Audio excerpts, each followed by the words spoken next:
Nagsimula na ang 40 araw na Lent period ng Simbahang Katoliko na panahon ng pagninilay-nilay at paghahanda sa pagsalubong ng Holy Week o mahal na araw. Hudyat na rin ito ng pagsisimula ng fasting at abstinence obligation ng mga Kristiyanong Katoliko o ang hindi pagkain ng karne kada Biyernes ng panahon ng Kwaresma.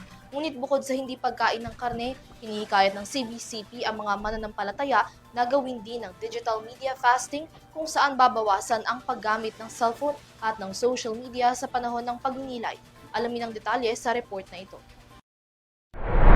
Sa pagdaraos ng Ash Wednesday ngayong araw, naging hudyat na rin ito ng pagsisimula ng panahon ng Kwaresma o Lenten season. Para sa mga Kristiyano, ang 40 araw na Lent period ay panahon para sa pagninilay, panalangin, fasting at pagkakawang gawa bilang paghanda sa pagunita ng Holy Week o mahal na araw. Tinuturing ito ng mga Kristiyanong Katoliko bilang pakikiisa, pagsunod at pagdamay sa pananampalataya, pasakit at sakripisyo at muling pagkabuhay ng Panginoong Hesukristo. Isa sa mga pinakamalaking parte ng Lenten season ang fasting o pagkain ng 1 full meal at 2 non-filling meals sa araw ng Ash Wednesday at Good Friday, gayon din ang abstinence o ang hindi pagkain ng karne sa mismong araw ng Ash Wednesday at kada Biyernes sa panahon ng Kwaresma. Ngunit bukod sa food fasting, ayon sa Catholic Bishops' Conference of the Philippines, mayroon pang ibang paraan para sa spiritual reflection ngayong Lenten season at sa pamamagitan niyan ng digital media fasting.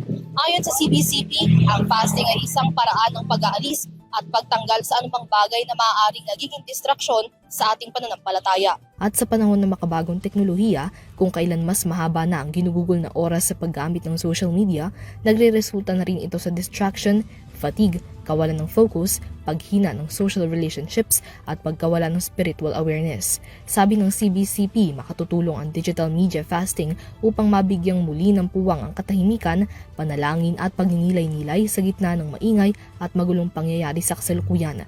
Narito ang ilang praktikal na paraan para sa digital media fasting.